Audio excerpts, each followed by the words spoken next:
असंवैधानिक तरीके से महाराजगंज जनपद मुख्यालय पर स्थित मेरे पैतृक मकान को तत्कालीन जिलाधिकारी ने गिराया था।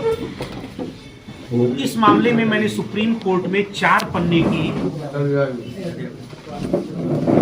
शिकायत की थी। इस शिकायती पत्र का माननीय सर्वोच्च न्यायालय ने स्वतः संज्ञान लिया और मेरे 4 पन्ने के शिकायती पत्र को रिट याचिका में तब्दील कर दिया और इसके बाद 6 नवंबर 2024 को ऐतिहासिक आदेश दिया जो देश भर में लागू होगा और कहा कि अब किसी के मकान को इस तरह तोड़ा नहीं जा सकता। इसके लिए जो प्रक्रिया है वो अपनानी होगी। मेरे मामले में माननीय सुप्रीम कोर्ट ने विध्वंस के लिए अधिकारियों को पूर्ण रूप से दोषी पाया और कहा कि याचिकाकर्ता मनोज टिबड़ेवाल आकाश की तहरीर पर सभी दोषियों के खिलाफ मुकदमा पंजीकृत हो। सभी 26 नामजद जिनमें से वर्तमान आईएएस, वर्तमान IPS, PCS, PPS, national highway और पीडब्ल्यूडी के इंजीनियरों, पुलिस इंस्पेक्टरों, एलआईयू इंस्पेक्टरों, सब इंस्पेक्टरों सहित 26 नामजद और तमाम अज्ञात के खिलाफ एफआईआर कल रात में थाना कोतवाली महाराजगंज में दर्ज हुई है। ये एफआईआर काफी संगीन धाराओं में है जिसमें आजीवन कारावास है। एफआईआर संख्या 629/2024 महाराजगंज थाना कोतवाली में दर्ज हुई है जिनमें धारा 147, 166, 167, 323, 504, 506, 427, 452, 352, 336, 355, 420, 467, 468, 471 तथा 120B में दर्ज हुई है। इसमें कई अज्ञात लोग हैं। सबसे महत्वपूर्ण बात यह है कि सुप्रीम कोर्ट ने कहा है कि इसकी विवेचना कोई जिला पुलिस नहीं करेगी बल्कि यूपी सीबीसीआईडी करेगी। मैं यहां बहुत साफ शब्दों में स्पष्ट तौर पे कहना चाहता हूं कि उत्तर प्रदेश की सीबीसीआईडी ने यदि अपने राज्य के साथी अफसरों को आईएएस, आईपीएस, पीसीएस, पीपीएस इंस्पेक्टरों को बचाने का दुस्साहस किया विवेचना के दौरान, तो मैं इस मामले को माननीय सुप्रीम कोर्ट में दोबारा ले जाऊंगा और इसकी जांच सीबीआई से सुनिश्चित कराऊंगा। इसके अलावा माननीय सुप्रीम कोर्ट ने राज्य के मुख्य सचिव को आदेश दिया है कि समस्त दोषियों के खिलाफ कठोरतम विभागीय दंडात्मक कार्रवाई की जाए। मुझे राज्य सरकार पर दंडात्मक मुआवजा 25 लाख का लगाया जो मुझे दिया जाए याचिकाकर्ता को और साथ ही मेरे मकान दुकान का सामानों सहित सभी चीज का मुआवजा दिया जाए। बंधुओं, यह लड़ाई मेरी अकेले की नहीं थी। हम 21वीं शताब्दी में जी रहे हैं। मेरे सामने सवाल था कि क्या हम आप अपने घर के अंदर बैठे हो और पुलिस वाले अचानक बिना परमिशन, बिना वारंट आए और बिना लिखित नोटिस के, बिना 1 मिनट का वक्त दिए अचानक आपके घर को सभी सामानों से बुलडोज करा दें, ध्वस्त करा दें।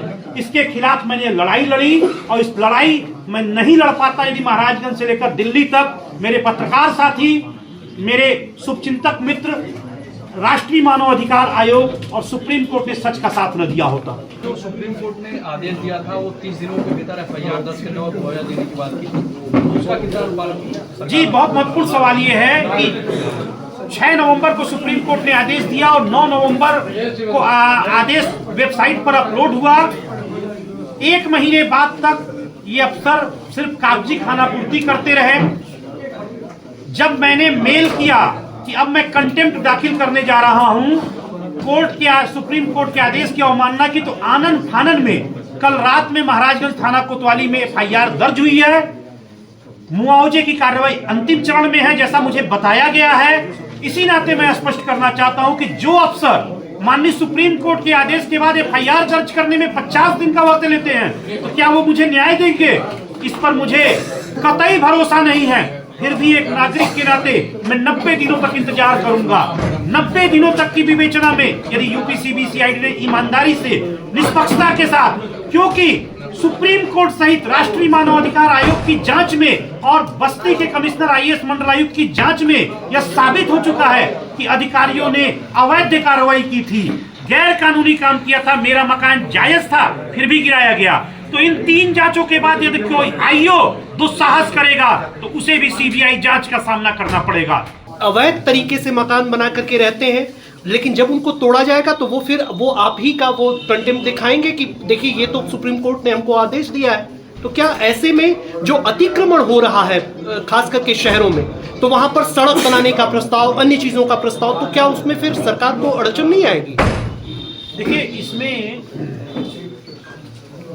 ऐसे जो मकान आपने कहे उसे आबादी का क्षेत्र कहा जाता है, श्रेणी 6-2 की आबादी। तो उसमें एक व्यवस्था है कि 1962 के पहले के जो मकान हैं और वहां पर नगर ग्राम सभा या नगर पंचायत या नगर पालिका की जमीन है जिस पर आबादी दर्ज है श्रेणी 6-2 के अंतर्गत, उसमें 1962 के पहले जो मकान बने हुए हैं वो उनके ही मकान माने जाएंगे। और यदि ऐसा प्रशासन को लेना है किसी भी काम से तो उसका अधिग्रहण करके मुआवजा देकर ही लिया जा सकता है। इसका विस्तृत लंबी और चौड़ी बहस 1.5 घंटे तक सुप्रीम कोर्ट में हुई और यह माना गया कि जैसे महाराजगंज का मैं उदाहरण दूं, हमारा जो मकान है उसका गाटा संख्या 2012 क में आता है, वो 45 एकड़ का क्षेत्रफल में है, जिसमें से एक मेरा मकान भी है। 45 एकड़ का मतलब पूरा महाराजगंज नगर ही उसी श्रेणी 6-2 की आबादी में बसा हुआ है। और महाराजगंज पहले एक ग्राम सभा होती थी 1989 के बनने के पहले, और हमारे घर के जो सामने सड़क थी वो मात्र 3 मीटर होती थी। कालांतर में यह नेशनल हाईवे बना और 16 मीटर किया गया। तो उसके लिए प्रक्रिया अपनाकर ही किया जा सकता है। मुझे अपने मकान को देने पर कोई आपत्ति नहीं थी। मैंने स्पष्ट तौर पर जिला प्रशासन को लिखित कहा मेरी माताजी की तरफ से एप्लीकेशन देकर 4 जुलाई 2019 को कि मेरे मकान के सामने सड़क की भूमि 8 मीटर है, मेरे मध्य सड़क से दोनों तरफ 16 मीटर, मेरे मध्य से 8 मीटर। 8 मीटर के बाद जितना भी मकान है वो मेरा मकान है। आरटीआई से प्राप्त साक्ष्य, नक्शों का साक्ष्य मैंने जिला प्रशासन को दिया। तत्कालीन जिलाधिकारी ने तानाशाह बनते हुए इसे रद्दी की टोकरी में फाड़ कर फेंक दिया क्योंकि उसे कमीशन खोरी करना था। यदि वह मेरे प्रकरण को देखता और कहता कि अन्याय नहीं होगा तो यह नौबत नहीं आती, लेकिन उसने जरूरी नहीं समझा इस बात को। और इसके बाद इस तरह का गैर कानूनी कृत्य किया गया। अब रहा सवाल आपका, दूसरा सवाल जो आया उसके संबंध में मैं यह कहना चाहूंगा कि ये व्यवस्था सुप्रीम कोर्ट ने सिर्फ उनके मकान के लिए दी है जिनका मकान जायज है। कोई भी व्यक्ति अतिक्रमण करता है तो निश्चित वो टूटेगा, लेकिन उसको भी तोड़ने की एक प्रक्रिया होगी। प्रक्रिया यह होगी, आपके मकान को मालिक को एक नोटिस दी जाएगी। नोटिस न सिर्फ दी जाएगी बल्कि सार्वजनिक तौर पे उसके मकान पर चस्पा की जाएगी, उसकी वीडियोग्राफी कराई जाएगी और उससे 15 दिन के अंदर उसका पक्ष माना जाएगा कि क्यों ना आपका मकान गिरा दिया जाए। जवाब मिलने के बाद अभिलेखी दस्तावेजों से उसका आमना सामना होगा। साक्ष्य पाए जाने पर यदि वाकई मकान अवैध होगा तो निश्चित तौर पर टूटेगा, लेकिन उसके लिए प्रक्रिया होगी। यदि मेरे मकान में यह प्रक्रिया अपनाई गई होती तो जो राष्ट्रीय मानव अधिकार आयोग ने जो रिपोर्ट दी या बस्ती मंडल के तत्कालीन कमिश्नर महोदय ने दी या सुप्रीम कोर्ट ने दिया, वो सब अभिलेखी दस्तावेज थे, कोई छिपा नहीं सकता। 2+2 मिलाकर 4 होता है। कोई भी किसी भी परिस्थिति में किसी से भी पूछे 2+2 हमेशा 4 ही आएगा। तो अभिलेखी दस्तावेज की जांच नहीं की गई, इस नाते इस तरह की विषम परिस्थिति उत्पन्न हुई। अब मैं कुछ आपको दस्तावेज दिखाना चाहता हूं। ये बस्ती मंडल के कमिश्नर की रिपोर्ट है जिसमें स्पष्ट तौर पे कहा गया है कि इस अवैध विध्वंस के जिम्मेदार तत्कालीन जिलाधिकारी अमरनाथ उपाध्याय हैं। 12 तारीख को डिमार्केशन कराया जाता है शाम को 5 बजे कि आप 5 फीट मकान तोड़ लीजिए। मैं अपना मकान तोड़ लिया 5 फीट। फिर अचानक धोखे से बिना किसी को 1 मिनट का एहसास हुए चारों तरफ से बुलडोजर लगा के मेरे मकान को ध्वस्त करा दिया गया। मानव अधिकारों को कुचलते हुए बिजली, पानी, शौचालय, सारी चीजों को डिस्ट्रॉय कर दिया गया, नष्ट कर दिया गया। घर के टीवी, फ्रिज, शटर, सारे चीज जमींदोज। मंदिर, कैश बॉक्स निकालने का मौका नहीं। दुकान में हमारे सारी दवाइयों को जमींदोज कर दिया गया।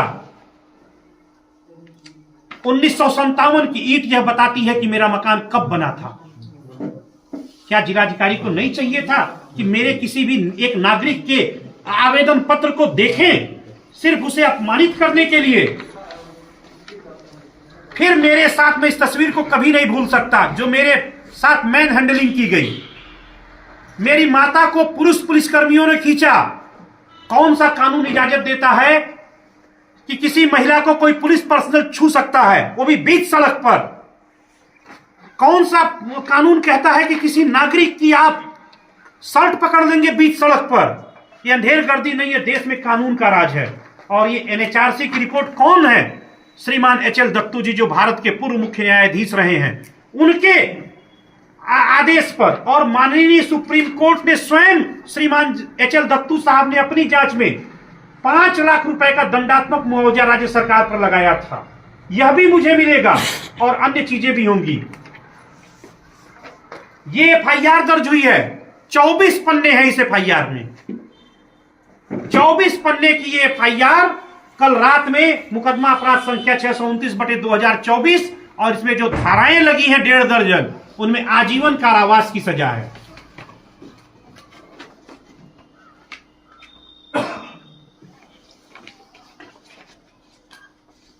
मकान का स्वामित्व का प्रमाण पत्र मेरी मां के नाम से है।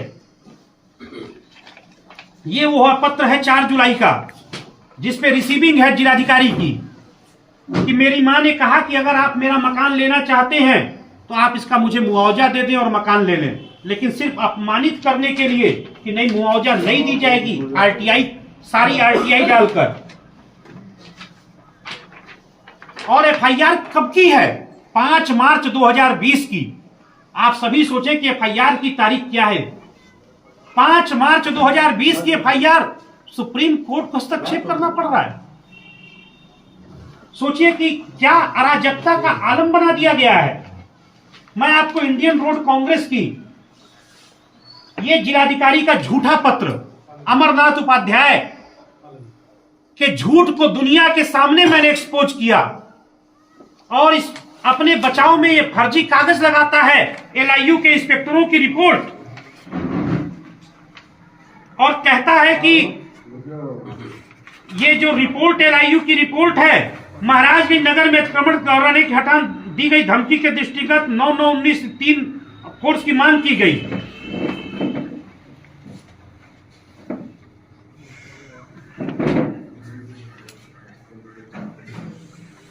ये एक मिनट, बहुत महत्वपूर्ण पॉइंट है इसमें। बहुत अभी आगे कड़ी कार्रवाई होने जा रही है।